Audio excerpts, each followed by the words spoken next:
Dajjal, jemaah sekalian, adalah diambil dari kata-kata Dajjalah yang berarti kekacauan.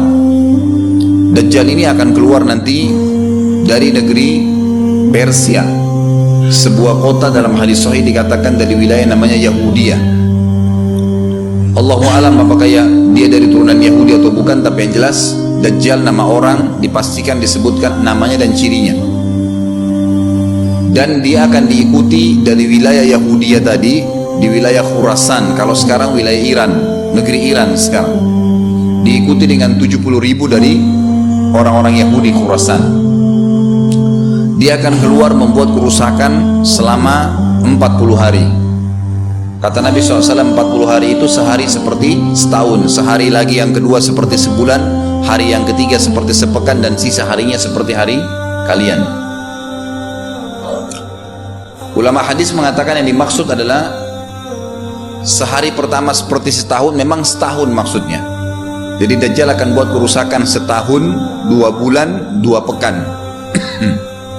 Dia akan keliling muka bumi semuanya, dan kata Nabi SAW, seluruh bumi ini akan dimasuki oleh Dajjal, tidak tertinggal satu lorong, gang, jangankan kota atau desa, kecuali Dajjal akan masuk ke dalamnya, kecuali Madinah dan Mekah. Tidak bisa dimasuki oleh Dajjal. Kata Nabi SAW dalam hadis sahih, karena di setiap pintu gerbang Mekah dan Madinah malaikat menghunuskan pedangnya dan menghalau Dajjal sehingga Dajjal tidak bisa masuk. Ciri-ciri Dajjal disebutkan dalam banyak hadis yang sahih adalah mata kanannya yang paling pertama rusak seperti anggur kering. Kata Nabi SAW dalam hadis sahih, ketahuilah Dajjal buta mata kanannya dan Tuhan kalian tidak buta, karena dia akan mengaku sebagai Tuhan. Mungkin Bapak Ibu tanya, bagaimana bisa orang mau mengikuti dia? Karena dia diberikan kelebihan sama Allah SWT. Dalam hadis sahih juga disebutkan kalau dia masuk ke dalam sebuah tempat, lokasi, wilayah, dan dia mengaku sebagai Tuhan, orang-orang ikutin, maka wilayahnya jadi subur, peternakannya jadi banyak, hujan turun dari langit, tanaman-tanaman mereka jadi subur. Memang fitnah, Allah turunkan tanda-tanda hari kiamat. Kalau wilayah itu tidak beriman kepada dia sebagai Tuhan, maka jadi kering, tandus, cobaan dari Allah Subhanahu wa ta'ala. Makanya kata Nabi SAW disebutkan cirinya Dajjal mata kanannya rusak dan seperti anggur yang rusak, ya. Kemudian dia orangnya memiliki kulit yang kehitam-hitaman serta memiliki dahi yang lebar. Setiap orang beriman bisa membaca di dahinya tertulis 3 huruf kafara. Semua orang yang ngerti tulisan Arab, tidak ngerti tulisan Arab akan bisa tahu dan baca itu. Di dahinya tertulis naudzubillah kafara, kufur. Semua orang muslim, orang beriman bisa baca itu. Rambutnya keriting dan orangnya tinggi besar. Dia akan mengaku sebagai Tuhan, dan Dajjal akan diikuti kata Nabi SAW dengan bergunung-gunung makanan. Allahu a'lam maksudnya bergunung-gunung ini seperti apa, tapi Dajjal kemungkinan besar memiliki banyak sekali persiapan yang dia akan berikan kepada wilayah-wilayah yang beriman kepadanya. Kata Nabi SAW, kalau kalian dengar Dajjal keluar di satu lokasi, maka menghindarlah. Walaupun kalian harus lari ke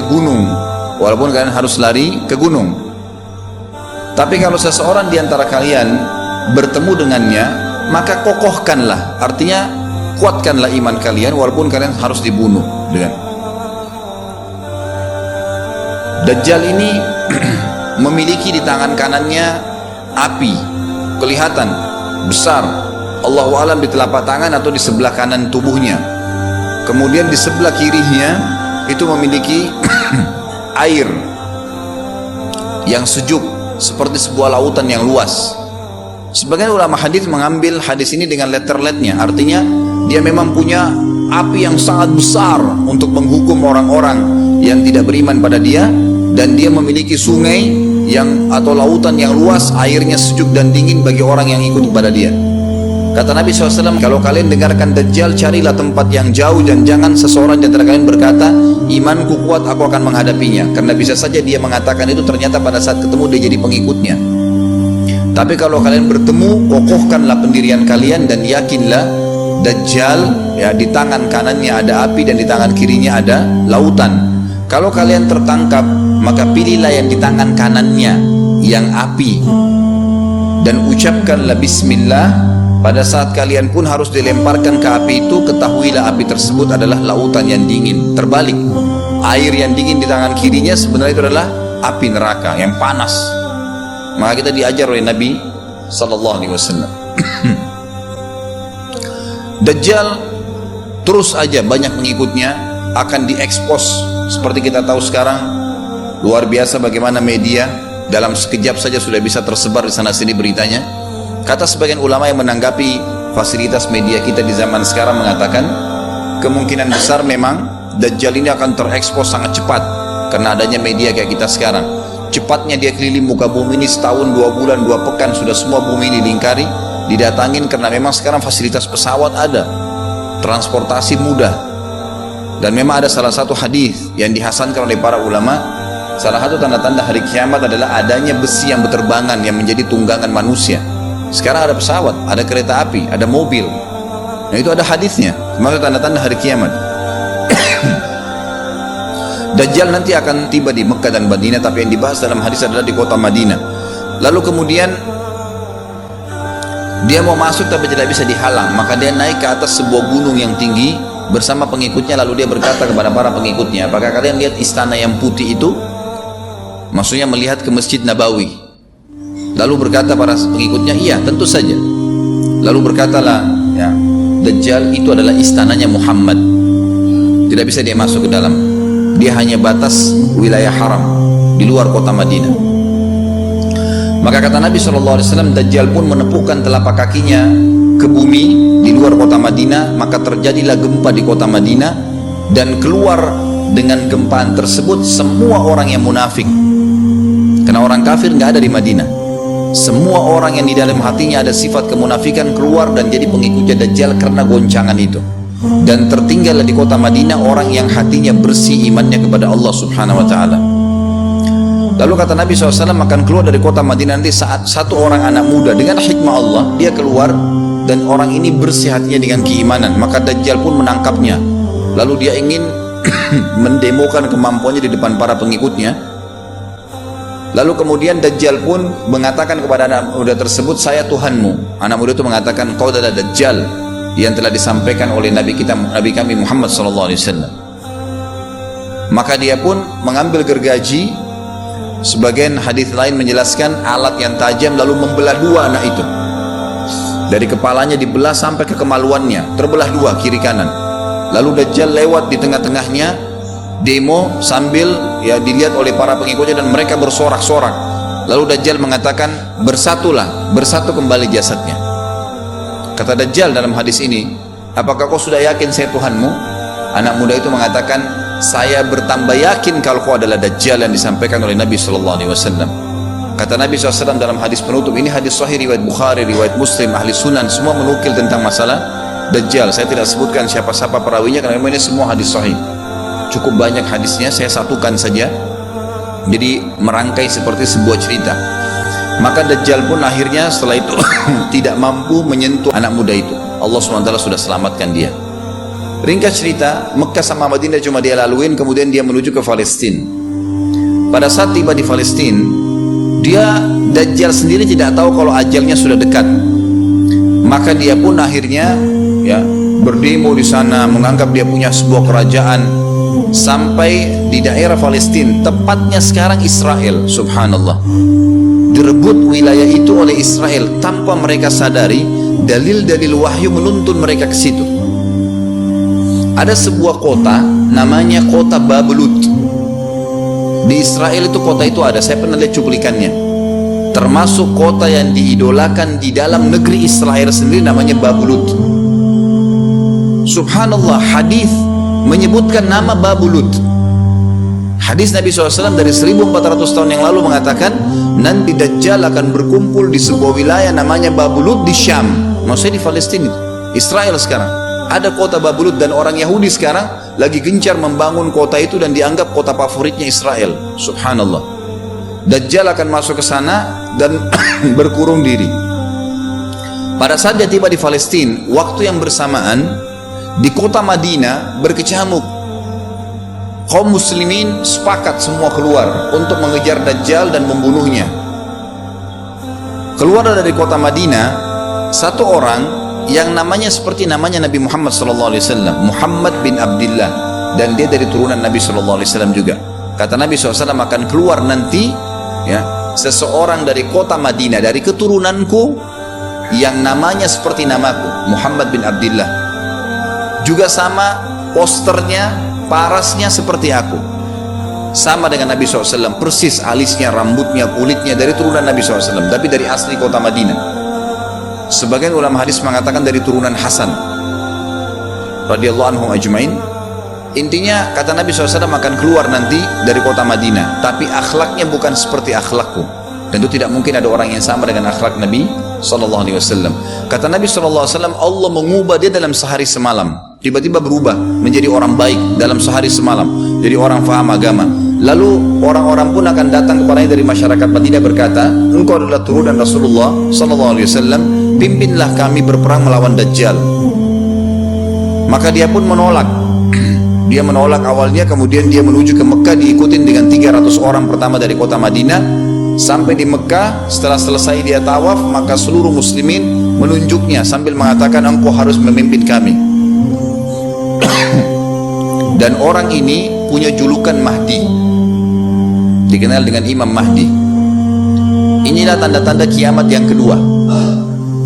Setelah Dajjal keluar, buat kerusakan di muka bumi tadi selama 40 hari itu atau setahun lebih, kemudian keluarlah tanda-tanda kiamat kedua pada saat dia sudah tiba di kota Babulut di Israel. Keluarlah si Mahdi ini. Pada saat dia tiba di Mekah, dibaiatlah oleh banyak kaum muslimin, tidak disebutkan jumlah pasukannya, maka terbentuklah pasukan jihad yang mengejar Dajjal menuju ke Palestina. Lalu keluar tanda-tanda kiamat 3, langsung berentetan semua. Makanya ulama mengatakan tanda-tanda kiamat kecil itu antara satu sama yang lain ada jarak-jaraknya. Tapi kalau tanda-tanda kiamat besar sekali datang, maka datang semua. Walaupun memang ada masa, gitu kan, ada masanya. Tanda-tanda kiamat besar yang ketiga adalah pada saat pasukan Imam Mahdi dengan pasukan jihad itu tiba di Darul Baydha namanya, kota putih yang ada menara putihnya, dan itu sekarang di negeri Syam, tepatnya di Damaskus, ibu kota Syria. Sebagian ulama mengatakan Masjid Jami' Syam, karena memang menaranya berwarna putih. Hadis menyebutkan di menara itulah, di masjid itulah Imam Mahdi mampir sholat asar bersama pasukannya, dan sudah dekat. Syam, negeri Syam, masuk di dalamnya wilayah itu adalah Israel, ya sekarang Palestina, kemudian Syria, dan ini masjid ada di Syria, di Damaskus. Pada saat itulah datang tanda-tanda kiamat besar yang ketiga, yaitu turunnya Nabi Isa alaihissalam. Kata Nabi SAW dalam hadis Bukhari, hadis Muslim, hadis Sahih semuanya, dikatakan Isa alaihissalam akan turun sambil memegang kedua sayapnya malaikat, dan dari rambutnya yang basah meneteskan air. Pegang sayap malaikat turun, dan semua muslimin waktu itu menyaksikan. Ya masih hidup zaman itu menyaksikan, dan ini wahyu, penyampaian, pasti terjadi. Maka dia pun turun, lalu kemudian dia masuk, dan orang-orang pada saat itu mengenalnya kalau dia adalah Isa, dan mereka sudah tahu ini masanya turunnya, keluarnya Dajjal, ini Mahdi sudah ada. Mereka tahu akan turun Isa, sudah ada informasi seperti yang saya sampaikan ke Bapak Ibu sekarang, itu muslimin di zaman itu sudah tahu semua. Maka Isa pun alaihissalam waktu itu dipersilakan oleh Mahdi untuk jadi imam, maka dia pun mengatakan tidak, imam dari kalangan kalian. Dan kata Nabi SAW, ini kemuliaan bagi umat ini, karena Nabi sholat di belakang umat ini. Semestinya kalau ada Nabi, pasti Nabi yang jadi imam, tidak mungkin digantikan oleh manusia biasa. Tapi waktu itu Imam Mahdi menjadi imam, dan Nabi Isa sholat di belakangnya. Perlu anda tahu juga hadis Nabi SAW yang sahih yang berbunyi, kalau Musa dan Isa hidup di zaman aku sudah diutus, niscaya keduanya akan jadi pengikutku. Jadi memang kena kebenaran agama ini dibawa oleh Nabi SAW. Baik, sholatlah mereka, kemudian mereka menuju ke Palestina. 3 tanda-tanda kiamat sekaligus terjadi. Pada saat menuju ke Palestina, tiba di pintu gerbang Babulut. Dan di wilayah Babulut ini, kata Nabi SAW, nanti Isa akan masuk dan membunuh Dajjal. Dan setelah membunuh Dajjal, maka seluruh pengikut Dajjal dari kaum Yahudi akan bersebaran sembunyi di atas batu dan di bawah pohon. Semuanya batu dan pohon itu akan berbicara kepada setiap pasukan mujahidin, berkata, wahai muslim, ini Yahudi di atas saya atau di bawah saya. Batu bilang ini Yahudi yang sembunyi, yang pohon mengatakan, wahai muslim, ini Yahudi, bunuhlah dia. Maka dibunuhlah orang-orang Yahudi tersebut yang menjadi pengikut Dajjal oleh kaum muslimin, kecuali satu pohon, namanya pohon Garqat. Pohon Garqat ini pohon yang daunnya kadang-kadang agak kering dan ada duri-duri, ya, batangnya ada durinya. Subhanallah, pohon ini dikenal dengan pohon Yahudi karena satu-satunya pohon yang tidak akan bicara nanti adalah pohon ini. Dan apakah Bapak Ibu sudah tahu sekarang pemerintah Israel besar-besaran menanam pohon itu? Subhanallah, kalau Anda lihat di berita tentang apa yang sekarang ditanam di negeri Israel orang Yahudi, maka yang paling banyak adalah pohon Garqat. Bahkan cuplikan yang saya lihat tentang Babu Lut itu pohon Garqatnya sudah sangat besar-besar, diameter sudah 3 meter 4 meter ke atas. Mereka sangat tahu tentang hadis ini. Tapi memang orang Yahudi, sebagaimana Ibnu Abbas katakan radhiyallahu anhu, beliau mengatakan firman Allah SWT tafsirnya surah Al-Fatihah, ihdinas siratal mustaqim, tunjukkanlah kami jalan yang lurus, siratal ladzina an'amta alaihim, jalan orang-orang yang telah kau berikan petunjuk, maksudnya orang-orang yang beriman. Ghairil maghdubi alaihim, bukan orang yang kau murkahi. Kata sahabat Nabi Ibnu Abbas radhiyallahu anhu adalah orang-orang Yahudi. Allah murka sama mereka karena mereka tahu kebenaran tapi mereka tidak mau ikutin. Itu cirinya orang Yahudi. Bahkan Allah mengatakan tentang mereka terhadap Nabi SAW, ya'rifuna kama ya'rifuna abna'ahum. Mereka mengenal Muhammad SAW sebagaimana mereka mengenal anak-anak mereka sendiri. Jadi orang Yahudi tahu. Waladhdallin, dan bukan orang-orang yang sesat. Ini adalah kata Ibnu Abbas, orang-orang Nasrani mau nyebarin agama tapi mereka keliru. Agamanya yang Nabi Isa itu tidak wajib disebarkan di seluruh dunia, tapi disebarin untuk Bani Israel, karena Nabi Isa diutus untuk Bani Israel. Mereka mau berdakwah tapi salah. Ringkas cerita adalah Nabi Isa alaihissalam akhirnya tiba dengan pasukan mujahidin di depan pintu gerbang Babu Lut. Kemudian orang-orang Yahudi tidak kenal, tidak tahu Nabi Isa, tidak tahu tentang yaitu Mahdi. Mereka belum tahu ini. Mereka berbangga-bangga saja. Lalu mereka berkata kepada Dajjal, ada pasukan, segelintir pasukan yang mau menyerang kita. Dajjal mengatakan, bukakan pintu gerbang. Mereka tidak akan mampu melawan kita karena pasukannya mereka banyak memang. Maka Dajjal dengan sombongnya menunggu di depan pintu gerbang. Pada saat dibuka, Dajjal kaget melihat ada Isa alaihissalam. Dan pada saat itu kata Nabi SAW, Dajjal faham kalau sudah tiba ajalnya. Begitu melihat Isa alaihissalam, dia lari dan badannya sambil meleleh di depan para pengikutnya. Lalu Isa alaihissalam mengejarnya, mengatakan, wahai musuh Allah, saatnya kau akan menemui ajalmu. Lalu ditusuklah dengan tombak emas di antara dua matanya, maksudnya di dahinya, ditusuk oleh Isa alaihissalam dan matilah Dajjal. Pada saat Dajjal mati, pengikutnya pada ketakutan semua. Mereka anggap Dajjal Tuhan, mereka anggap Dajjal orang yang perkasa lah, orang yang kebal lah, beragam macam kelebihan. Mereka kaget pada saat mati, maka bertebaranlah mereka dan akhirnya mereka sembunyi di bawah pohon dan di atas batu. Kemudian seperti saya katakan tadi, hadis menjelaskan batu dan pohon akan memberikan penjelasan, hai muslim, ini Yahudi, bunuhlah. Maka dibunuhlah pada saat itu mereka. Lalu Nabi Isa alaihissalam memimpin di muka bumi, dan kata Nabi SAW, pada saat itu Islam, agama Islam yang dibawa oleh Nabi SAW akan masuk ke semua rumah di muka bumi, gak tersisa. Satu dunia ini semuanya Islam.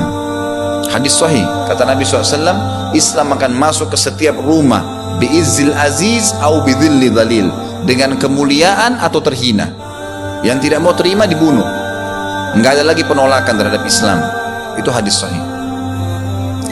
Maka Nabi Isa alaihissalam memimpin pada saat itu, disebutkan dalam hadis 40 tahun dengan ketenangan menerapkan hukum Islam. Kata Nabi SAW, bagaimana awal umat ini bisa sesat sementara aku yang pimpin, dan bagaimana akhir umat ini bisa sesat sementara yang pimpin mereka Isa dengan menjalankan hukum-hukumku. Jadi Nabi Isa alaihissalam nanti menerapkan Al-Quran seperti yang kita lakukan, sholat segala ini sudah selesai, dikerjakan semua. Dan dalam hadis lain dikatakan Isa alaihissalam akan menghancurkan semua salib, membunuh semua babi. Nggak ada seekor babi pun hidup di muka bumi pada saat itu. Semua salib dihancurkan, tidak ada agama lain. Semua Nasrani, Yahudi, Hindu, agama apa saja habis semuanya. semuanya beriman kepada Allah subhanahu wa ta'ala dan menjadi muslim.